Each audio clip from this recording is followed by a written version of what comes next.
everybody. Welcome to the Fired Up with CJ show. We have a treat for you women out there. We are going to be talking to Dr. DePree, and we're going to be talking to her about this book, Yes, You Can. Dr. DePree is the OBGYN who has focused on menopausal health, and we're going to learn all about middle-aged sex. So welcome, Dr. DePree. Thank you. So tell me a little bit, how did you get interested in this topic? Because you had spent, it looks like 25 years in OBGYN, and you switched your focus in 2006 to menopausal health. Why? Right. So I had a great practice in general obstetrics and gynecology that I'd enjoyed for many, many years. But naturally, as I grew older and my interests changed, my hospital also had an interest in focusing on menopausal women's health. They felt that it was not being adequately addressed in our community, and there were not enough resources for those women to seek care. So I was asked to be on a committee to look at what those services might look like. And as a result of that, I had an interest in it. So I went on to be certified with the North American Menopause Society as a NAMS provider, a certified menopause provider. And as a result of that, I found out quickly that there was a great deal of sexual health dysfunction in women and dissatisfaction. So as my practice has further grown in perimenopause, menopausal women's health, a subset of that has expanded is sexual health. I don't think before meeting you that I've ever met a doctor that focused in menopausal health. Are there very many out there? There are hundreds of us out there, as a matter of fact. And I just want to say that if you feel like that could be a benefit to you, there is a website called menopause.org, and you can find a provider. You provide your zip code, and they'll do a radius search for you to see if there is a certified provider in your community. And I would say their standards for training are fairly rigorous. Right. So those who go ahead with the certification really do have a vested interest in helping serve this population. So again, if you feel like that would be of benefit to your ongoing health care, finding a certified provider could be a great thing. Well, you know what's funny? If you had said to me before, hey, are you interested? I'd be like, no. Why would I be interested? And now reading your book, I think, oh, of course, I would like, because it's one of those things that we don't really learn. And you mentioned this in your book. In middle school or in high school, we learn about sex ed, but then that's where education ends. And there's a lot of things that happen once we hit perimenopause and menopause, where how it feels to have sex, all the different parts of our body are changing. It feels like this is almost like an operating manual for me in my current years going forward. Yes, and I guess I feel like culture and media ends up being our educator, which is such a warped sense of women and their sexual health, that we really would like to have this term sexual health become as common a term as physical health and mental health and spiritual health. Sexual health should take an equal importance as we move through our life. Interestingly, like in adolescence, we focus some time and attention on sexual health, but then we sort of leave it. Yeah. But there are some major health changes that go on that make sexual health important again, especially as we get a bit older. Okay, so when I was reading your book, I started feeling sad. Because I was just imagining all the things that are going to happen to me. I once met a Greek astrologer, and he's saying, some people are dry and cold, and some people are warm and wet. And he said, you are dry and cold. he said, and you're going to continue, like that's my natural state. And he said, and you'll continue getting that way with age. And I thought, this is awful. Yeah, that does not extrapolate to a good visual for what's to come. I know that's the worst astrological reading ever. But then when I read your book, I thought, oh, I am going to get dry and cold. All right, so what happens to us once we hit, okay, so there's perimenopause and then there's menopause. What happens so as I understand it, perimenopause, as you say in the book, 98% of the women experience that from between the ages of 40 and 58, and it lasts for 4 to 8 years. So what happens, as we launch on to those perimenopausal years and then menopausal years? What's happening to our bodies that we don't see but maybe can feel? Right. So the physiology of what's going on here is really about the ovaries, not surprisingly. Mm-hmm. And the primary output of the ovaries is going to be estrogen and progesterone. And I would say estrogen is a woman's best friend. It's a huge player from age, 10 or 12 on to menopause. I tell women, you have estrogen receptors in your brain, in your skin, in your bone, in your breasts, in your blood vessels, in your vagina, your genitals.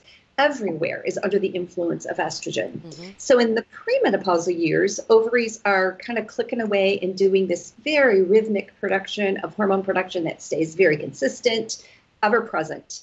And then in perimenopause, by definition, begins to be a disruption of that pattern of hormone production, mm-hmm. the natural aging of ovaries, ability to recruit a follicle, etc. So it's this disruption of hormones that in turn changes periods. Mm-hmm. The 3 hallmarks of perimenopause tend to be a change in periods, some night sweats, and often mood disruption. Yeah. And then as we progress further into perimenopause, late perimenopause to menopause, additional sleep, vaginal dryness, joint pain, some of those other symptoms may come on board. But really, in the end, it's the physiologic response to the absence of estrogen. Okay. And speaking about hormones, we have insulin and cortisol and thyroid, and all of these endocrine glands work kind of tip-top shape throughout our life. It's really the only time we experience organ failure, endocrine failure. And generally speaking, we're not doing anything about it. We're telling women, it's natural, which it is. Mm-hmm. Just carry on and carry on your life and don't worry about it. Mm-hmm. And for some, that works really quite well. But for other women, this menopause transition is so disruptive. Yeah, I interviewed someone earlier in a couple years ago about menopause, and what was so interesting for me and what I experienced personally is that I had very early signs of perimenopause, and then I think in my mid to early 40s. And then I started taking hormonal creams, and it kind of regulated everything. And then everything went back to normal, just, every 28 days. I'm kind of a control freak, and my period and body are exactly the same way. Boom, 28 days. Boom, 28 days. And then what happened is I lost weight, and I got healthier, and I started eating healthier, and then my body because there was a hormonal imbalance that was caused from my unhealthy diet, but I thought it was it must just be that I'm through menopause, but I think it was actually my diet that changed the hormones of my whole body. And now I'm back to, and now I don't think it's my diet so much, but I'm actually getting, 28, 32 days, 30, missing a whole month. Really heavy, really low. I mean, I assume this is not. I'm straight in the beginning, I think. By definition, that is perimenopause. Okay. Absolutely. Okay. Yes. And that's where this 4 to 8 year time may go by. So we use the term perimenopause, although it's really hard to predict when menopause may occur. Right. So you could be saying these very same things 3 to 4 years from now, or you could have your last period next week, and that could be the end. So wow. It's difficult thing to predict in advance. So, and you touched on it. This is a time where lifestyle matters more. Right. Absolutely, lifestyle matters more. This idea of diet, nutrition, and good food and fuel, and stress management, and adequate sleep, and it's really an opportune time for women to take stock in where they are in life and look for opportunity for improvement, because it is going to be necessary to kind of navigate this successfully. Okay, so what I didn't talk about when I was talking about perimenopause and menopause and the hormones and everything was what happens with sex. And so I didn't realize, and there's this thing that it's vulvaginal atrophy. I don't know how to pronounce it. Did I pronounce it correctly? So let me just improve upon that. Yeah. Vulvovaginal atrophy is our term. Okay. So vulvo meaning the vulva, the labia majora, minora, clitoris, surrounding tissues, and the vagina. Mm-hmm. And the term atrophy is our clinical term for really just shrinking, getting smaller, thinner, more fragile, more dry loss of. Atrophy really means loss of. So when you hear about muscles atrophying, when you've been off your feet for a while, it's the loss of the volume of the muscle from disuse. And in this case, it's the absence of estrogen that really diminishes the blood supply to the area, and in turn, those tissues really undergo a pretty significant clinical change as a result of that. Okay, and there's lots of different changes. So there are vagina. So tell us about our vagina changes, our clitoris changes, our pelvis floor changes, our pubic hair changes, the vaginal walls. There's all sorts of different types of changes. Can you explain to us what those things? I read it, but then I thought, well, I don't know exactly what it means or how it would feel for me as a woman on the inside when these things happen, or do you even feel it until you have sex? And that's an interesting observation, because how women experience it is really variable. Okay. And again, you may transition and have profound atrophy and really not notice anything. For other women, they'll be aware of even a discomfort with urination when they wipe, just sensitivity. Women will describe some vulvar itching or irritation. The skin becomes a little bit more sensitive to what products or things you might have nearby. Classically, women will say it takes longer to arouse an orgasm. Again, the rush of blood to the area, the blood supply, which is important in the whole sexual arousal and orgasm process, diminishes or is delayed, and that is progressive. So it may be very subtle initially, but more profound later on. And then with intercourse, the dryness that happens, again, that ability to arouse and be lubricated will diminish over time, generally speaking, making sex maybe even more painful. Like muscle changes throughout your body as we age, there's some loss of tone, and that's where the pelvic floor comes in. Pelvic floor supports the bladder, urethra, rectum, and so there may be some what we would call pelvic floor dysfunction, urinary incontinence, urinary frequency or urgency. So some of those functional changes can be noted for women as well, and that all has to do with hormonal changes, also aging, and how well you've taken care of your pelvic floor. Again, Kegel exercises and some of the maintenance that's required along the way. It's never too late to be doing some of the maintenance. About a year and a half ago, I started wondering about that whole area and what was going on. And someone had introduced me. I read a book on women and this age, 53, which I am, is like the peak of womanhood in a lot of different indigenous cultures, even though in this culture, I don't think anyone would describe it as a peak. However, one of the things that someone said is they said, well, there's this, I don't know if you've ever heard of this Maya massage, which is a certain type of massage that they did in Mayan cultures, I think, where you do a massage of your whole kind of everything below your belly button down, and you pull your muscles and everything to support the muscles around you. And there's even like a pelvic exercise that you can do by actually relaxing the pelvic muscles around you, so that if you feel tightness in your back, it's generally because of your pelvic area. But ever since I've done those massages, my periods are normal. They were abnormal. They got back to normal. My flow got way better. And the pelvic floor, because I've been doing these massages pretty, regularly, everything has kind of changed down there, which I'm kind of shocked. So there is there's a clinical term we use called vaginismus, and that's really if there's really too much tone to the pelvic floor, which can be very disruptive to lower abdomen, lower back, pelvic floor function, bladder, bowel function, etc. And again, a good clinical exam, attention to the area. We know women who are doing yoga and Pilates, who are engaging their pelvic floor and core, are improving their pelvic floor health. So those are the kinds of things. There's Kegels, but then the whole thing about tightening up your core is just, it's kind of like the band around that's supporting all of your organs. Yes. So if you tighten that up, it kind of helps this whole construct, right? Because everything, and is that a estrogen thing or just an aging thing? Because, the organs kind of falling and everything kind of drooping. Is that just aging, or is it estrogen or both? It's both. Okay. It's both, yes. And in the end, orgasm is contraction of the pelvic floor. So as you allow those muscles to weaken, the experience you'll have with orgasm will lessen then over time as well. So another good reason to try to keep those muscles as strong and intact as possible. Mm-hmm. To basically have orgasms, or to have, I mean, everyone Yes. wants those, but to, To experience them in the same way, to have the same strength or intensity of orgasm. Keeping oh. pelvic floor healthy is going to be part of that. Oh, interesting. Okay.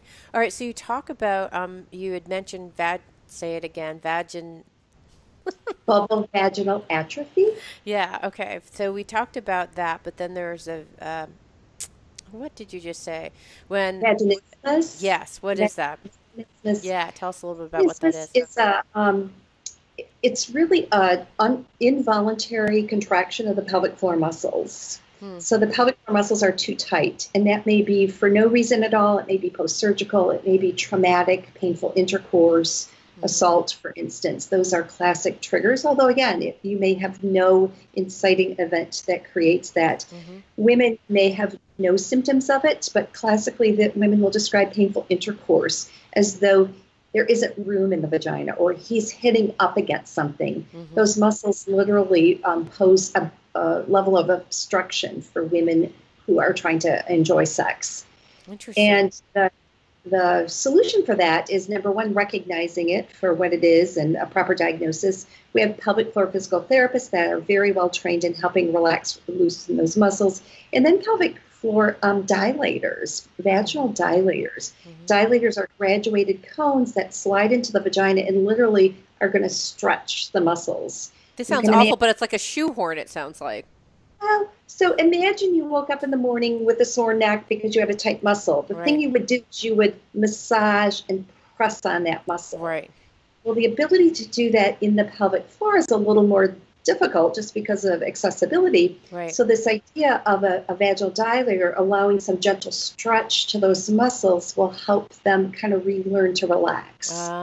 Okay, got it. And when I went to the Maya massage, a woman had said it's very common for people who have had sexual abuse, because then I kind of, there's like a tightening of the construct. So whether it was the Maya massage, that was her methodology, or the dilators, that's one way of kind of loosening the muscles in that area and actually making intercourse more comfortable, because that's what you're saying, it's too tight. Is that what you're saying? Okay. Yes, yes. Okay, but then there was another. And then the other reason it might be too tight is, well, the other reason for too tight might be the atrophy, really the narrowing of the vagina. Literally, there is a shrinking or narrowing of the vagina that happens as a result of the absence of estrogen. Vagina loses its elasticity, so to speak. It's not free to move and be elastic. So that's another indication for considering dilators. And on my website, Middlesex MD, we show women how to use dilators, what they're all about, some different indications for that. Yeah, so you'll tell me how I buy a dilator, where I find a dilator, what to look for in a dilator, and then how to insert it properly. I mean, it seems like it's common sense, but is it? I mean, is there a certain way to do it? I don't know. I mean, I assume there's a progression, right? If you're trying to... Exactly. They're graduated cone shapes that you start with the smallest, and then as you're comfortable, you increase the size over time, spending minutes a day using the dilators. Okay. But in advance of that, our goal is that women don't get to a point where they maybe need to use those at all. And that's where continued sexual activity actually is one of our primary goals in helping women maintain sexual comfort. So just being active keeps blood supply to the area, again, keeping those tissues healthier. For those women who aren't in a relationship and going through menopause, that's where we advocate women using a vibrator. Mm-hmm. So a vibrator can do the equivalent. So if you're choosing not to be sexually active for whatever your life situation is, having a great vibrator is a good idea, because it in turn stimulates the area, provides that increased blood supply to the area, which keeps those tissues healthier. And this sounds, I don't know how to describe this gently, but it has to be vaginal penetration, right? It cannot be, the normal way that we may actually, if we're single, be using our ways to stimulate ourselves and come into orgasm. It has to be something inside vaginally. Great Okay. point. Because many vibrators are just designed for external direct clitoral stimulation, which Right. is pleasurable and the way most women are able to achieve an orgasm. But if we're really trying to promote vaginal health, you want to insert it into the vagina. So some are designed for women to do that. Okay. Okay. So, and this, again, this is a hard topic to talk about, but how often are you, so let's say that, you've been divorced, since you're 40, whatever, and you haven't had sex for 10 years or vaginal sex for 10 years, then how does one begin the process so that, you're saying that your vaginal walls are collapsing because of the lack of estrogen, or maybe you have vaginismus. I don't know if I pronounced that correctly. So how does one go about using the vibrators and how often and what kind? And it seems like there's a variety of different things. And how do you order it? Do you have to go to a sex shop? Do you order online? I mean, what does one do? And I know you have a website, so you can go to middlesex.com and you have a whole page Yeah. full of them. So it's interesting you would pose those questions because those are exactly the questions patients are asking. Right. And Okay. and I had some trepidation in sending women to many of the websites that are available Yeah. because they're a bit off-putting and scary looking and of sometimes pretty low quality products. Hmm. So I did curate a number of vibrators that I carry on the website, middlesexmd.com, Hmm. specifically so women could do it in the privacy of their own home, have a selection of high quality vibrators, external, internal. Again, if you visit the site, you can kind of go through how to select. Some are battery operated, some are rechargeable. Some have more speeds and variations in vibrations than others. So there's a whole variety of those out there. Right. And really, it's a matter of starting out with what makes sense for what you think your needs or pleasure would be, Right. and then exploring. Yeah. So exploring is absolutely the way to go. And a lot of women haven't had permission to do that or just have never thought to do that. So part of it, as a clinician, we want to give women permission and encourage them to do that, whether they're with a partner or not with a partner. Right. Either way, this is a great time to kind of get reacquainted with comfort, anatomy, what's there, what's not there. And your question about and how would I do it or how often would I do it, I Yeah. would say more is better. Oh, okay. All right, so there's all sorts of fears that people have about using vibrators. So if you use a vibrator, and you mentioned some of this in your blog and Middlesex MD, that, oh my gosh, I'm not going to really want to have, why do I need a man anymore? Because I have my wonderful vibrator that fulfills all my needs, and I've calibrated perfectly the kind of vibrator I like and everything. Is that a concern? I would say that's a myth. And in my experience, and most of my patients, many of them incorporate a vibrator into coupled sex.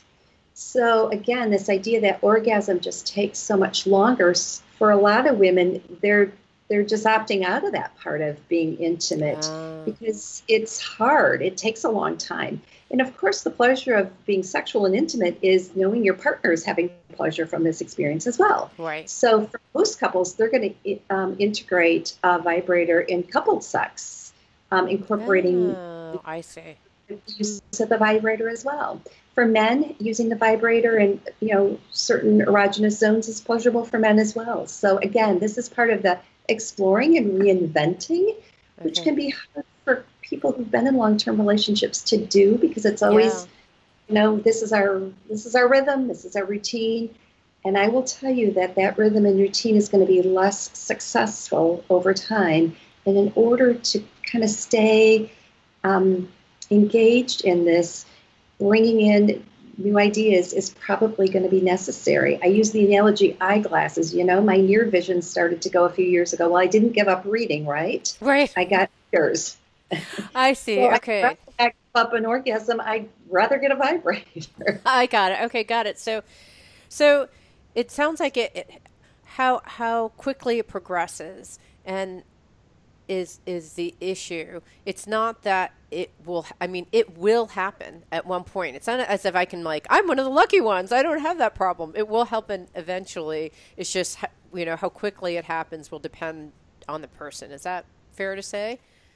That's pretty fair to say. The statistic is within 5 years of becoming menopause, about 50% of women will be having some pain with intercourse and some sexual difficulties. And that number just continues to increase over time.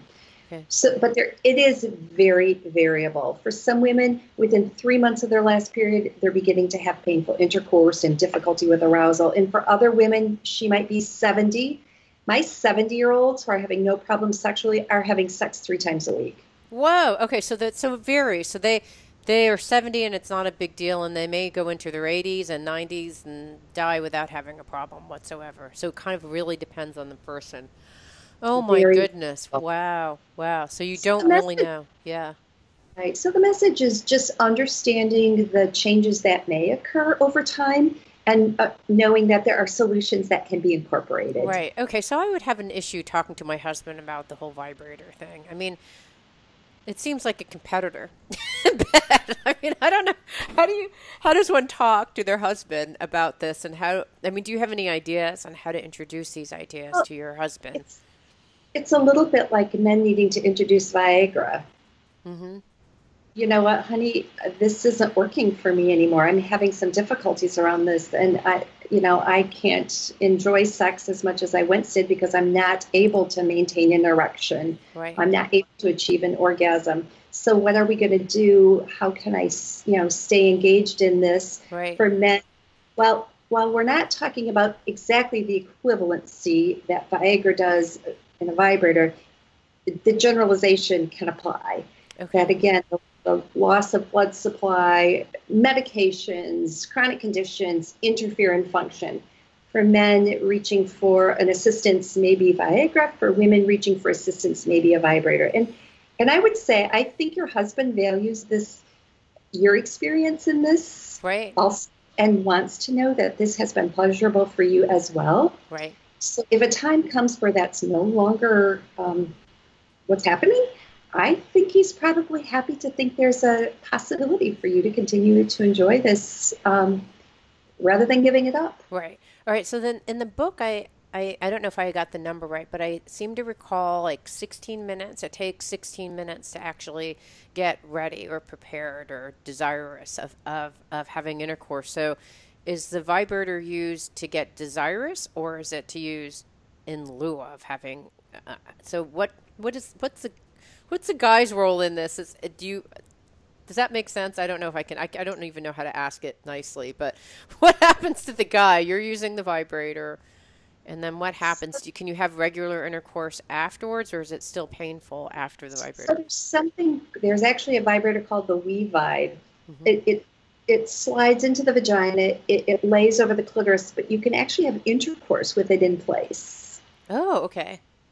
Okay. So, you can place an external clitoral vibrator next to the clitoris so you can have intercourse at that time. So it really, for some women, they can use the vibrator to get close to orgasm and then may be able to do that with the intercourse or genital. I see. Okay, got it. Because there's two things going on. There's the vaginal wall collapsing, but then actually your clitoris is changing too, right? So what's happening to your clitoris during that time? So that's why you would need the vibrator in conjunction with intercourse. Can you tell us a little bit about that too?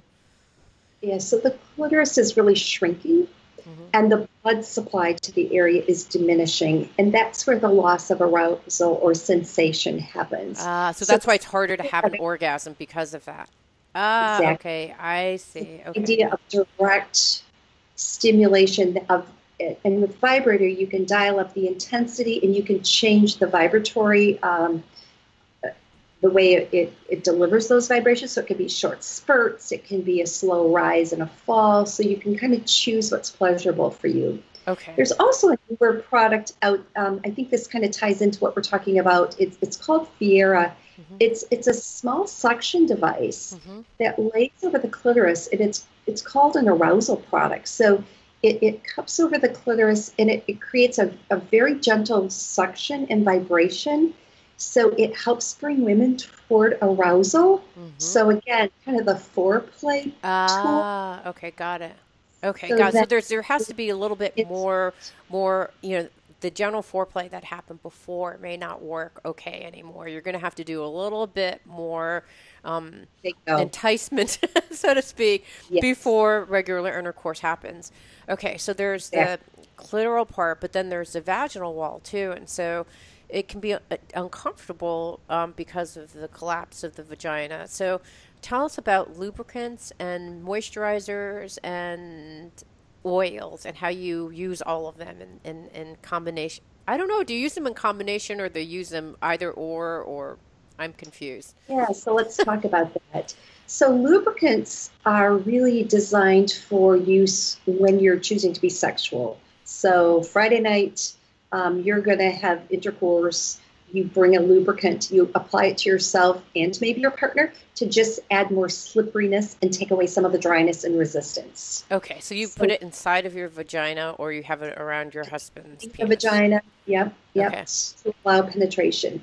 Lubricants come in a variety of kind of flavors and features. I will tell you, postmenopausal women don't usually thrive with all the added bells and whistles because those tissues tend to be a little bit sensitive and fragile. Some of the warming products that are out there can be quite an irritant. So there are water-based lubricants, hybrid lubricants, and silicone. Okay. Water-based typically don't work that well in postmenopausal women because they don't last very long. They're a little drying in and of themselves. So this idea of lubricant selection, that's where the website Middlesex MD talks women through selecting a lubricant. Silicone is more slippery, more long-lasting, usually very well tolerated. So that might be a good one for postmenopausal women. And then moisturizers are quite different. Moisturizers are designed to try to prevent the progressive loss of moisture over time. So you, just like you're going to moisturize your skin to prevent the drying and the aging wrinkles, you want to moisturize your vagina. The vagina is an area you want wrinkles. You want wrinkles? You do. Yay! There's finally some place where wrinkles are good. Okay. Exactly. Okay. I have a colleague on the East Coast who talks about the vagina is like a pleated skirt. Mm-hmm. When it's healthy, it gives and it grows and it stretches and it's malleable and elastic. Unfortunately, otherwise, we end up with a pencil skirt. We end up with all of those wrinkles and without the pleats. And we end up with this very narrow, not very pliable or elastic vagina. And therein lies some of the problems. So in this progression, if you incorporate moisturizers earlier rather than later. As a preventative measure, is that what you mean? Exactly. So intravaginal, usually twice a week, 2 to 3 times a week, they will help preserve and retain some of the moisture. So over time, you'll be... Okay, sorry for my ignorance. What does it mean, intravaginal? What does that mean?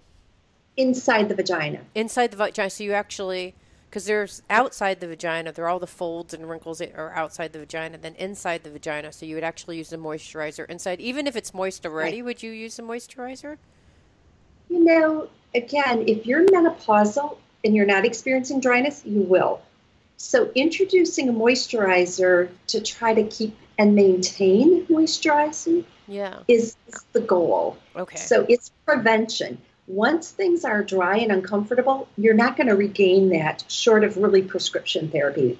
Then we've got to talk about prescription therapy. So this idea of maintaining is part of the goal. Yeah, like I put lotion on my skin. Why wouldn't I put it in other places? So this would be, so don't do it when you're like, oh, there's a problem. Do it before there's a problem. If you're perimenopausal, start, because you don't know when that period is going to, when that duration of time is going to create a problem. So where do I get these more? Can I go to the drugstore and buy these lubricants? Go online, middlesexmd.com. We carry a variety of moisturizers then too. Okay. Yep. And how are the moisturizers? Is it just like a fragrance difference? And I know you talk about the different lubricants have like longevity and a kind of a feel for it, but then what's the moisturizer difference?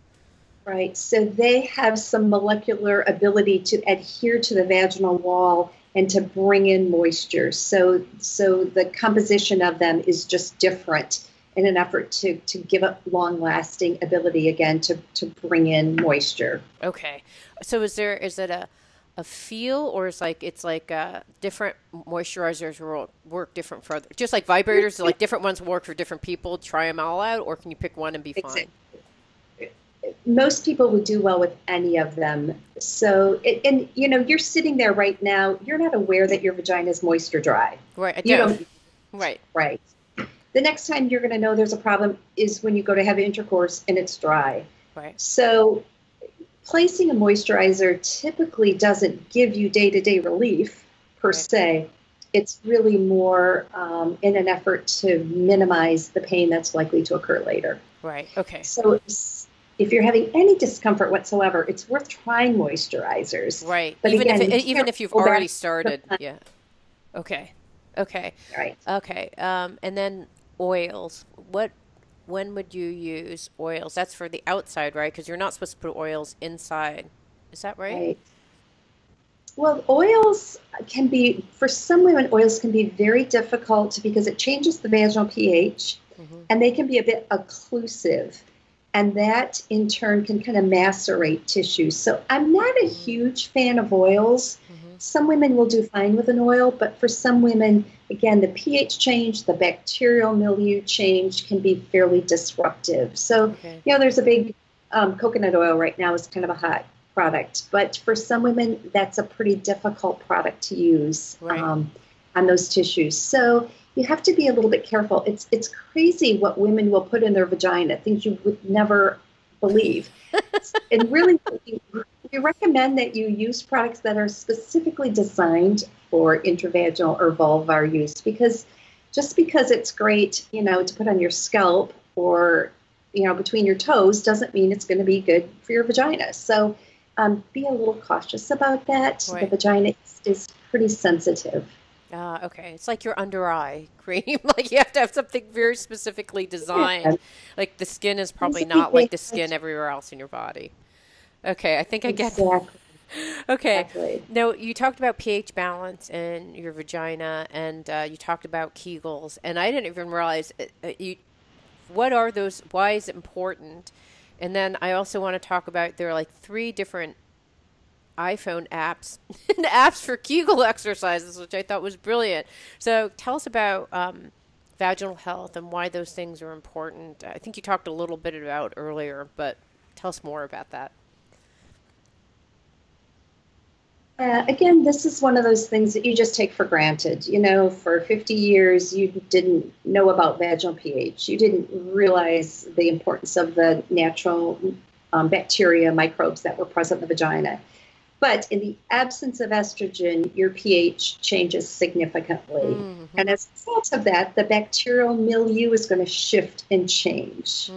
For some women, that is a non-event. They have no noted changes. And for other women, they're going to be much more susceptible to infections or irritation. So bacterial vaginosis is a classic example. It's a bacteria that is in the vagina, but in certain circumstances, especially pH changes, it can overgrow, causing discharge and odor. It can be treated with an antibiotic, but sometimes if we just correct the pH, we can kind of naturally address that as well. So those are some of the subtleties of vaginal health. Again, one of those things you just never had to think about. Right, yeah. And is it just and eating? Now, sorry, there's a little bit of a lag. Yes. So what you ingest in your GI tract doesn't translate specifically to your vagina. Okay. So you can't change your pH by eating acidic foods, for instance. An acidic vagina is actually healthier. Okay. An increase in pH is more disruptive. But there are not dietary things you can do to directly change the pH of the vagina. So it's again, it doesn't mean everyone has any symptoms or problems related to that. Some women might. Okay. And so what can you do to change your pH, if anything? Well, some of our moisturizers, over-the-counter products can be a part of that. Re-estrogenizing the vagina. So it's very common for women to need to have some treatment for their vulvovaginal atrophy. And prescription therapies, there are 4 what we would call localized estrogens that are prescription placed in the vagina to, again, it restores that blood supply, that elasticity, that normal pH. And then there's also a non-estrogen product called Aspina that's a prescription product for treating vulvovaginal atrophy as well. So for many women, they get to a point where that's really their best option to enjoy vaginal comfort. Okay, so you would go, and so that's when you would go to a doctor if you think, okay, That's I don't really prescription. know. Yes. Yeah. Okay, and so those are, if with those creams, the estrogens and other creams, then what do those actual, what do they do? I mean, I know that they restore pH balance, like you said, and I assume that they help with the atrophy, but Yeah. So what's going on a cellular level is that in the absence of estrogen, you lose the superficial layer of the vagina. mm-hmm, You lose it, mm-hmm, which the blood supply makes that whole epithelium thinner, mm-hmm. and that's where the narrowing. So estrogen literally restores all of that. Okay, so then it It restores you back to, regrows, it regrows those superficial cells. It improves blood supply back to the area. So you can make a 65-year-old vagina look like a 30-year-old vagina again, but really just through re-estrogenizing. Okay, so this is an alternative to. So I have some aunts who, or they swear by, oh, you should take estrogen pills. Like they have all sorts of different types of estrogen things that they're taking. So this is like a topical estrogen area. So you're actually applying it to the area that needs it most. Is there any? Yes. Are there any risks in using estrogen, or what are the risks, if any, in using that in just topical application? So that's a great question because there was just a hearing held before the FDA in November of 2015 requesting that the FDA change our package labeling for our localized estrogens because right now it gives the same risk profile as oral high dose estrogen, Right. which is a completely different story. It's a completely different category, really, because we really don't see risks. We really aren't delivering estrogen throughout the body. We can't in the blood detect that you're on estrogen at all by applying it just vaginally. Yeah. So we really don't see significant risks, any risk really in using it. So for many women, it's important. Now your aunts who are using oral estrogen, their vagina is being estrogenized. So is their brain and their bones and their blood vessels, their skin, their joints. They're doing systemic estrogen therapy, which includes the vagina. But if the only problem present is focused on the vagina, and we're only talking about sexual health and restoring sexual health and vaginal health, and for some women that can translate to recurring bladder infections, bladder health, then we can focus our treatment just to the vagina and the treatments there, or again, this other non-estrogen product called Aspina. Okay, so if you just thought, I don't want to deal with all those lubricants and the vibrator and all that stuff, I just want to just put some cream in my vaginal area and return back to 30 years old. Is that a viable option instead of doing any of those other things?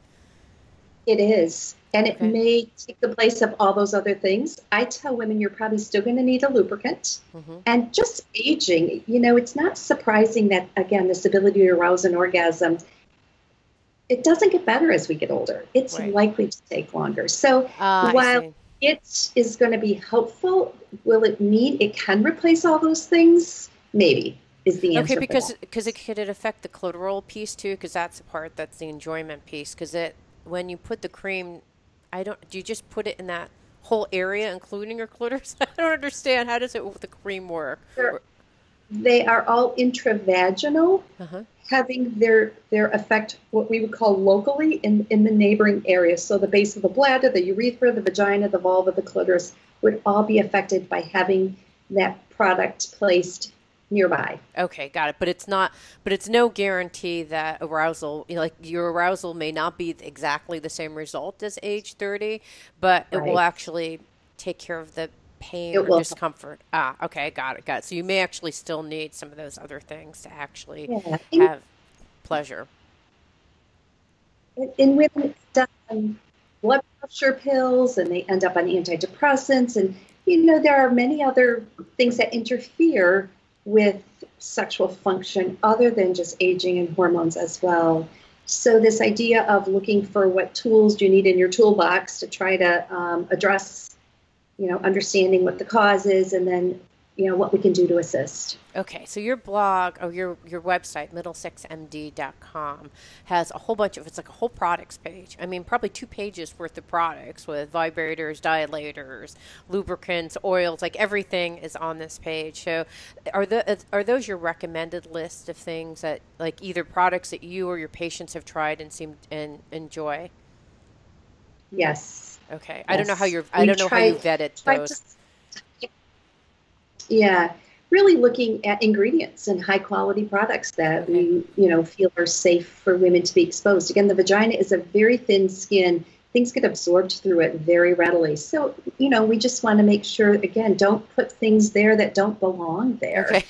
So it's really a selection process of not only effectiveness, but high quality and safe as well. I see. So these are kind of doctor approved products that you can use that are healthy for your vagina and your whole being, and you don't have to go to a sex shop. You can just go to your website, MiddlesexMD, and order these products. Okay, what else can we find on your website? So we do some books around sexual health, my book with some others included. We do some massage oils, candles that burn into massage oils, pelvic floor exercise tools, some pelvic floor weights. So back to this Kegel exercise. So I can sit and contract my pelvic floor muscles. But if I put a weight in the vagina, I can more effectively contract my pelvic floor muscles around that weight. It's like going to the gym. I can contract my biceps right now sitting here, but if I put a 10-pound weight in my hand and contract my biceps, it's going to work that muscle more effectively. So we have a selection of pelvic floor tools to improve and enhance pelvic floor musculature. So it's like they're like arm weights, but for your pelvic. You stick them inside your vagina, and then just your muscles get stronger from having to keep the. This sounds stupid. The weight doesn't come out; it just kind of doesn't slip out of you, or do you have to like have effort so it doesn't slip out of you? That's a great question. So when you tuck one of the weights in, for instance, one of the most popular products it's called a Luna bead, and you tuck the bead in, you may lack any musculature, and you may not be able to stand up with it in because it may just slide out. Right. But if you tuck it in, it really requires that your pelvic floor muscles kind of recruit and engage to keep it in. And then when you're able to keep that weight in, you increase it. So it's got gradations of weight so that you can improve over time the musculature, and you can do it objectively by adding these weights. So, I'll do it on mornings I'm at home doing laundry. I'll pop a bead in or 2 of them and, do laundry for an hour. And you're not consciously exercising your pelvic floor at that time, but your pelvic floor has to be engaged and is contracting just by virtue of having them. And you don't worry about for me, I'm just so ignorant. It feels like my vagina is like a black hole. So that like I put these beads in there and then like they would go into the ethers. So basically when you put them in, is there any risk of them traveling or moving in any weird, dangerous way? No, there isn't. So your black hole, our terminology would be it's a blind pouch. Okay. and it leads to the top of the vagina. So it's not going to go anywhere. And they have a string attached, so like a tampon, so you could, tuck it in and remove it. Okay. So, but it's not going to get lost or go anywhere. Okay, got it. And I'm not going to get any of those weird things. Like, how tampons, you get they had those toxicity if you actually stick them up there for too long. Those beads don't have that kind of issue. Okay. I'm just so proud of myself for asking all these questions. It's hard to ask these questions. It is hard. And that's why I did the website, because notoriously physicians, providers are really not very good at bringing up these topics with their patients, because they may be a little uncomfortable themselves. They may think the patient may be a little bit embarrassed. But for many women, it's a really important area that they want to address. Yeah, absolutely. So this idea of having the website where they could do it at home, in their own privacy, getting the information they want, looking at products, perusing, and not needing to wonder about the information or the comfort level. And maybe it's going to prompt you the next time you go to your physician or nurse practitioner to ask a specific question. So when you do that exam, could you tell me about whether you see any signs or changes? Yes, so it's absolutely. really to encourage the conversation, the knowledge base, so that, the appropriate next steps can be taken. Yeah, thank you. On the behalf of all women, all middle-aged women, thank you so much. Folks out there, if you want to get Dr. DePree's book, you can find it on her website at Middlesex MD, and this is what it looks like as well. I assume it's on Amazon and all those other places. Thank you so much. It means so much to me that you're listening to the show. I would love your support in any way by giving me comments below, or to subscribe to the show, or share the show with friends. Thank you again for your support. Love and blessings.